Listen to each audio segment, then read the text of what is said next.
welcome. It is 7:30 in the evening in India and we are back again with our spotlight on G20. On the show today, we take a deeper look at the global economic challenges on a day the second G20 Finance and Central Bank Deputies meeting got off the ground today in Bengaluru as a prelude to the first G20 Finance Ministers and Central Bank Governors meeting later this week in the Garden City.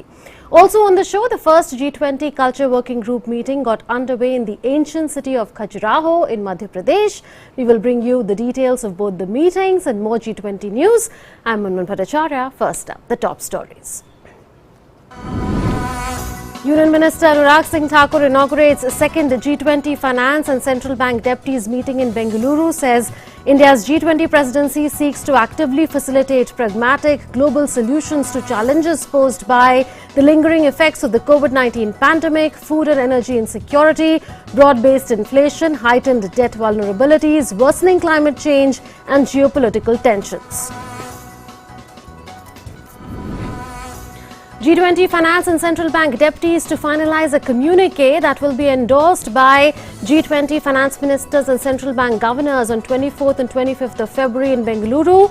Ministers and governors to discuss strengthening multilateral development banks, financing for resilient, inclusive and sustainable cities of tomorrow, leveraging digital public infrastructure for advancing financial inclusion, global economy, global health and international taxation.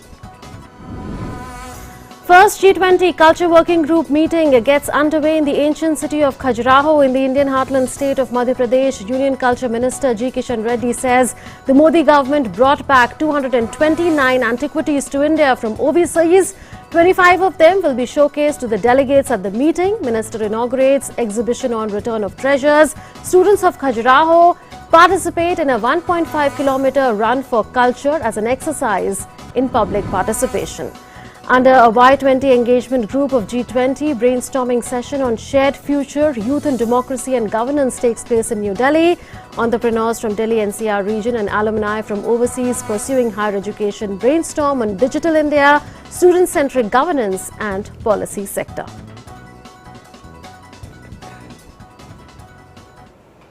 The second G20 Finance and Central Bank Deputies meeting got off the ground today in Bengaluru. Here's a detailed report on what happened on the first day of the meeting and how this meeting will be a prelude to the first G20 Finance Ministers and Central Bank Governors meeting later this week. The second G20 Finance and Central Bank Deputies meeting started in Garden City, Bengaluru, with the inaugural address by Union Minister for Information and Broadcasting and Youth Affairs and Sports in the Government of India, Anurag Singh Thakur. The meeting is being co-chaired by Secretary in the Department of Economic Affairs in India's Finance Ministry, Ajay Seth, and Dr. Michael D. Patra, Deputy Governor of the RBI. This meeting is a prelude to the first G20 Finance Ministers and Central Bank Governors meeting under India's G20 presidency. Addressing the meeting, Union Minister Anurag Singh Thakur said that the finance track is at the core of the G20 process and provides an effective forum for global economic discourse and policy coordination in view of the socio-economic challenges facing the global economy. The global economy is facing the lingering effects of the COVID-19 pandemic, food and energy insecurity, broad-based inflation, heightened debt vulnerabilities, worsening climate change and geopolitical tensions. The impact of all these crises can set back progress on the world's key development priorities. The G20 can make significant contribution to find pragmatic global solution. He said that in order to address the challenges, G20, IMF, World Bank have initiated work on strengthening multilateral development banks to meet the shared global challenges of the 21st century, financing cities of tomorrow, leveraging digital public infrastructure for financial inclusion and productivity gains, and advancing the international taxation agenda. Towards fulfilling this goal, the G20 Finance Track discussions in 2023 will include strengthening bilateral development banks to meet the shared global challenges of the 21st century, financing cities of tomorrow, leveraging digital public infrastructure for financing inclusion and productivity gains, and advancing the international taxation agenda, among others. The various work streams in G20 have already initiated work on these key issues. I hope for constructive outcomes across all these issues, and I hope that the needs of the common man remains at the center stage of all policy solutions that all of you will discuss and formulate into collective wisdom. In his concluding remarks, the minister highlighted the need to aspire for the spirit of multilateralism, while noting that there are contentious issues and countries need to balance their domestic aspirations to collectively achieve optimal outcomes. The Indian presidency believes that success lies in our ability to anticipate, prevent and prepare for significant risks to come, and this calls for an inclusive and renewed multilateralism. I urge all of you in this room to aspire to the spirit of multilateralism.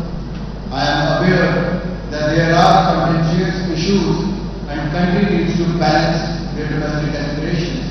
However, I am sure that collectively we can achieve optimal outcomes.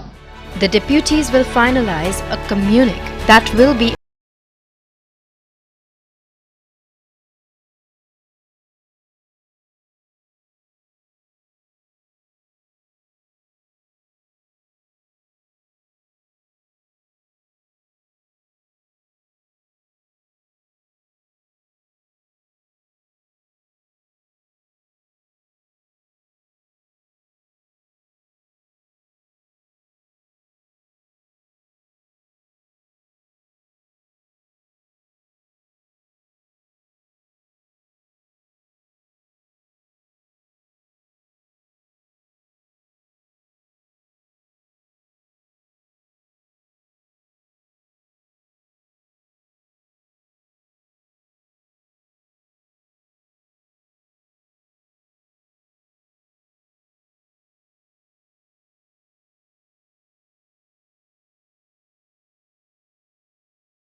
perspective is Professor Sachin Chaturvedi. He is an eminent economist and closely associated with India's G20 presidency. Do we have Professor Chaturvedi with us right now?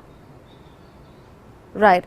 We'll go across to him in a bit, but before that, let's share with you some more G20 news. The SRCC College of Delhi University hosted a brainstorming workshop in New Delhi today. The workshop is a part of the activities of the Youth 20 engagement group under the overall framework of G20 to engage India's youth in democracy and governance. Secretary in the Ministry of Youth Affairs, Meeta Rajiv Lochan, spoke of the tremendous opportunity that India's young demographic offers for economic growth of the country. She said that in the coming year, the Ministry of Youth Affairs will hold discussions with young people, students, industrialists and scientists from all over the country. Three main topics of brainstorming: Digital India, student-centric governance and policy sector were discussed during the workshop.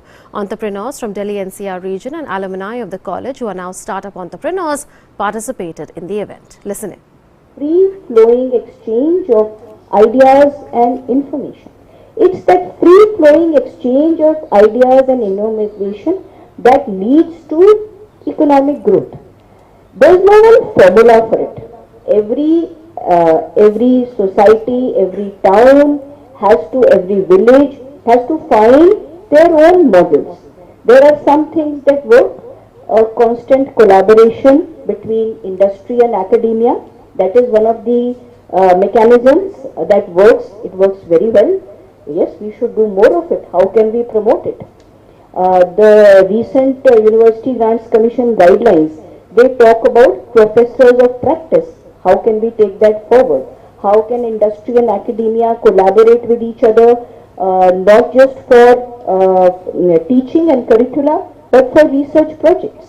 In fact, when we look at the R&D base for India, we find that it is this kind of collaboration which can lead to much better results.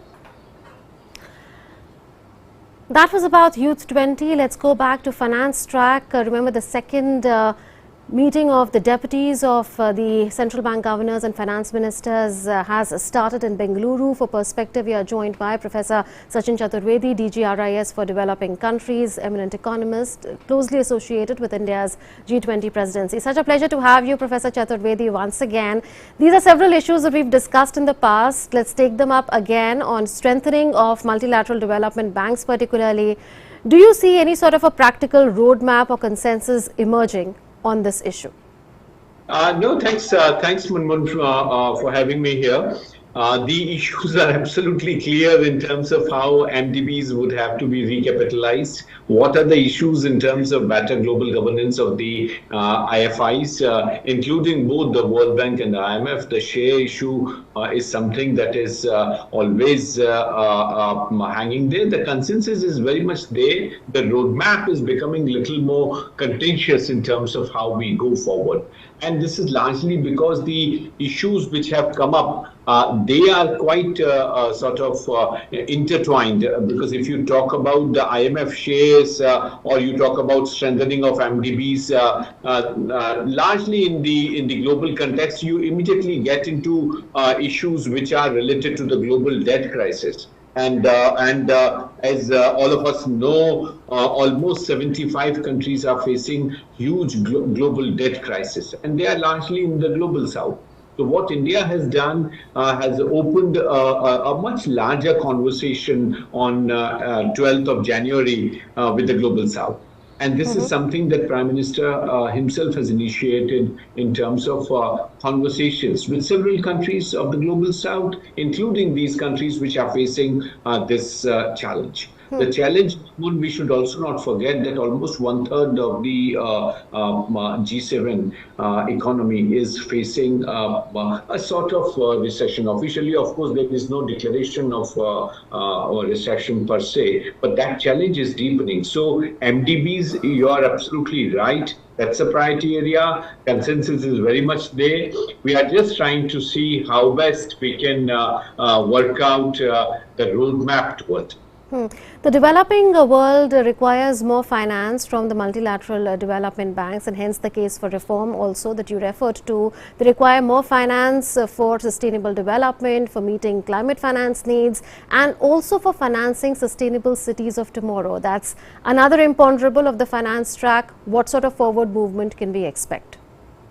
I think three sort of developments are very important that we can think of within the urban landscapes. The financing of urban infrastructure is something that almost all the multilateral financial institutions are likely to have a sort of converged opinion. They are likely to have some broad understanding in terms of how resilient infrastructure in urban areas would be supported. So that's number one.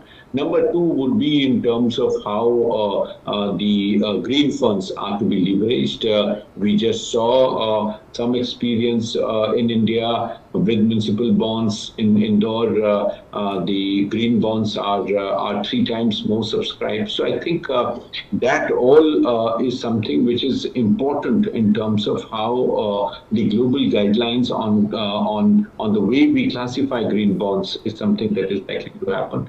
Third, Munmun, which is important, is not only in terms of how we look at the consensus emerging for resilient urban infrastructure, but also in terms of how we avoid fragmentation of funds which are available, the capital which is available, the financial fragmentation that we are seeing. So there, a sort of global governance of that, I'm sure G20 would be able to provide some leadership on the finance track.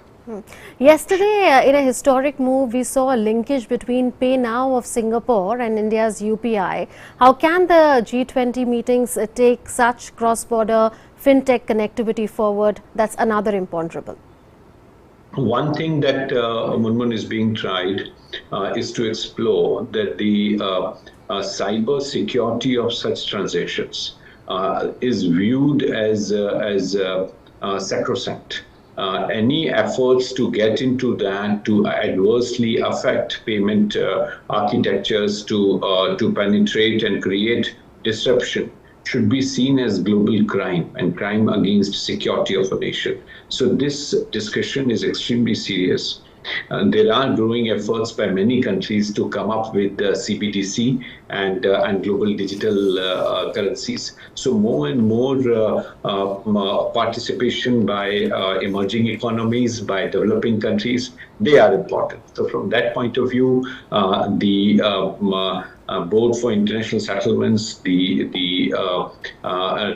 global financial stability frameworks, they would have to see how best the criteria, the norms, they are defined. And from that point of view, I think the first meeting in Bangalore itself would help us move forward. And what we have achieved with Singapore, and now more efforts to have rupee payments across several African countries and in our own neighborhood in South Asia.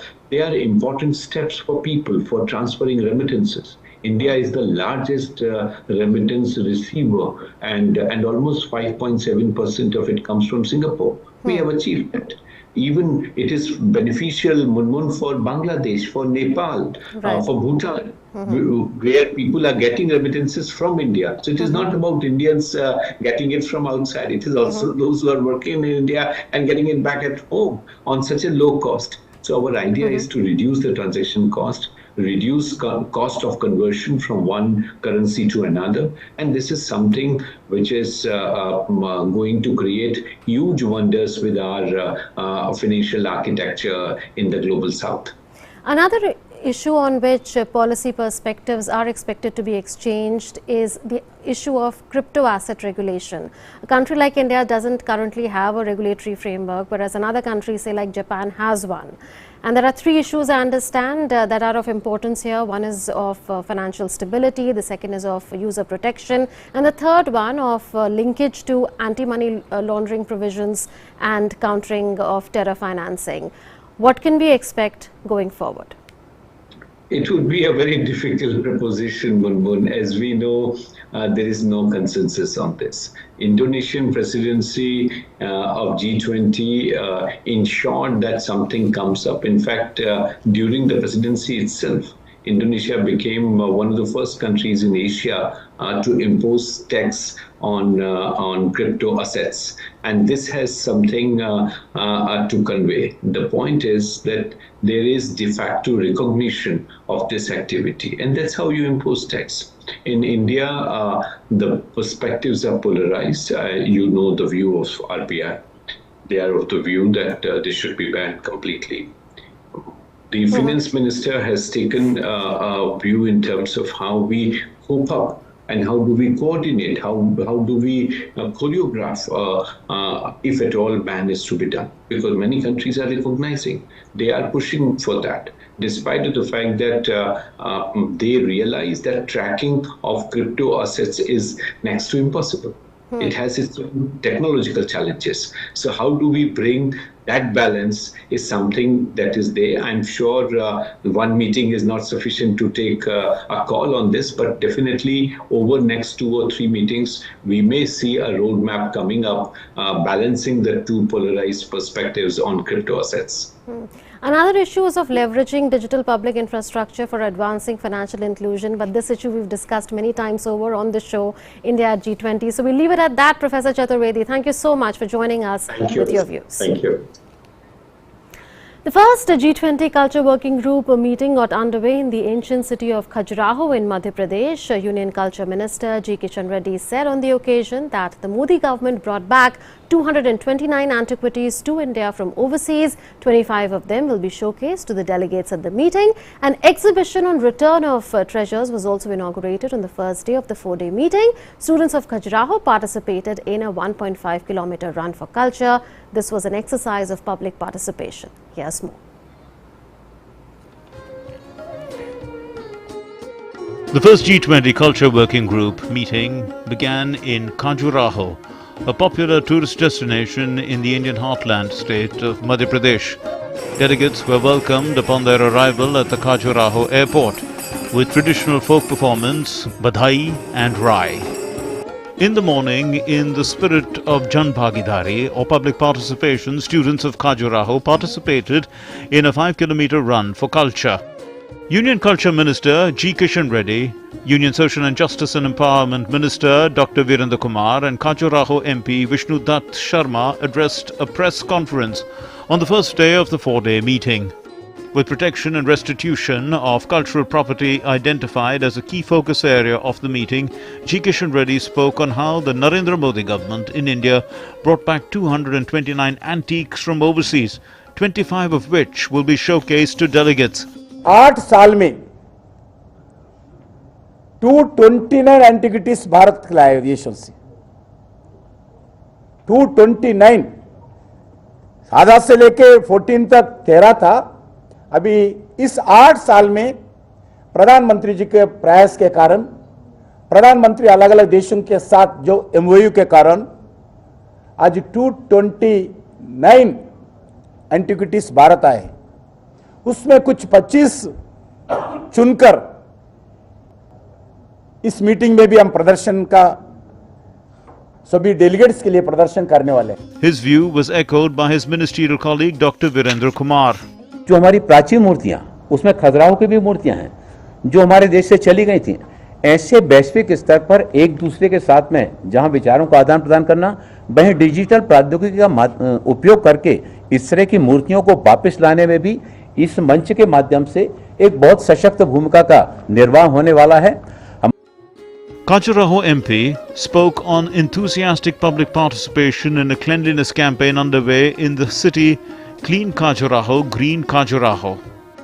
माननीय प्रधानमंत्री जी की हम सबको जो निर्देश था कि जहां पर मीटिंग हो रही है वहां जनता का इन्वॉल्वमेंट स्वच्छता के अभियान में, आने वाले लोगों को हम एक यहाँ के कल्चर के अनुरूप उनका स्वागत करें। तो इस दिशा में मैं बताना चाहता हूं कि 29 दिसंबर से लगातार इसकी हमने शुरुआत की थी कि क्लीन खजुराहो ग्रीन खजुराहो। आज लगातार 55वां दिन यहाँ के सभी नागरिक, महिला पुरुष, सामाजिक संस्थाएं, हमारे इमिनेंट पर्सन्स जो यहाँ पर हैं, प्रबुद्ध लोग हैं, उसमें पद्मश्री से लेकर के कई बड़े लोग उसमें सम्मिलित हुए। Joint Secretary in the Ministry of Culture threw light on the significance of the Culture Working Group meeting. Recently, culture has been declared as a global public good. So it is extremely important that culture be given its due place in a very important collective like the G20. Under the Indian presidency, we are trying to ensure that Culture Working Group leads to, the topics, the priorities that we discuss in the 4 Culture Working Group meetings. They lead to some very tangible and concrete outcomes, and they are able to contribute to the promotion of culture and situation of culture in the global politics. The UNESCO representative at the meeting called upon the international community to harness the impact of culture as a global public good. Culture is what defines us. It is our past, present and future, which we shape together. Culture is a force that connects us. Through culture, we appreciate and celebrate our heritage. This year, we joined forces with India under its presidency of the G20 to promote culture in the global development agenda. The declaration adopted at the UNESCO World Conference on Cultural Policies and Sustainable Development, Mondiacult 2022, is clear. It is time to harness culture's impact as a global public good. Let us champion culture for sustainable development and the well-being of all towards 2030 and beyond. At the heart of India's G20 culture track is the idea of culture for life, an environmentally conscious lifestyle as a campaign for sustainable living. India has identified 4 priority areas for the Culture Working Group: protection and restitution of cultural property, harnessing living heritage for a sustainable future, promotion of cultural and creative industries and creative economy, and leveraging digital technologies for protection and promotion of culture. An exhibition on return of treasures was inaugurated by the Culture Minister G. Kishan Reddy and the Chief Minister of Madhya Pradesh, Shivraj Singh Chauhan. Cultural programs are planned on the occasion, including the Khajuraho Dance Festival cultural performances. The delegates will also visit the Western Group of Temples, which is a UNESCO World Heritage Site. They will also be taken to Panna Tiger Reserve. The working group will evolve through 4 meetings in 4 historic cities of India. After the first one in Khajuraho, the next 2 will be organized in Bhubaneswar and Hampi. While the location of the 4th meeting is yet to be decided, the Culture Working Group meeting reflects the emergence of culture as a prominent theme on the global stage and will inform future global cultural policies and initiatives. The working group has developed a robust year-long program of cultural projects such as exhibitions, immersive experiences, symposiums, seminars, art residences, workshops, publications and more to take forward India's priorities in the cultural domain. India is chairing G20 with the spirit of one earth, one family and one future.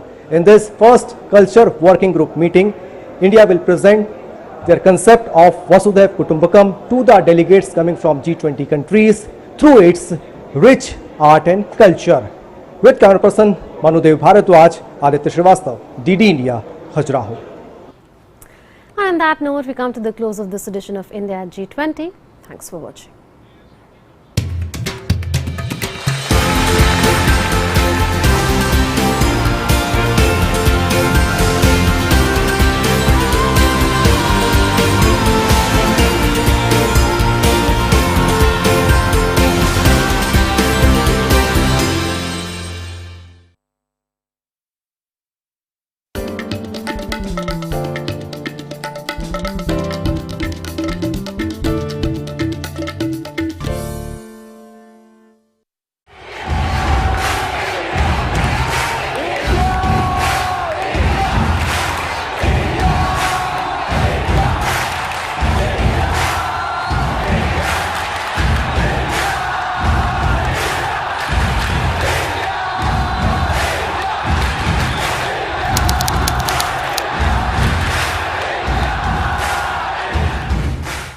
It's another 6. Recharge जल्दी recharge करा। ये क्या किया? Match तो गया। Payment कैसे करेंगे? Tokenise card से। टोकन? हाँ, ऑनलाइन पेमेंट के लिए आरबीआई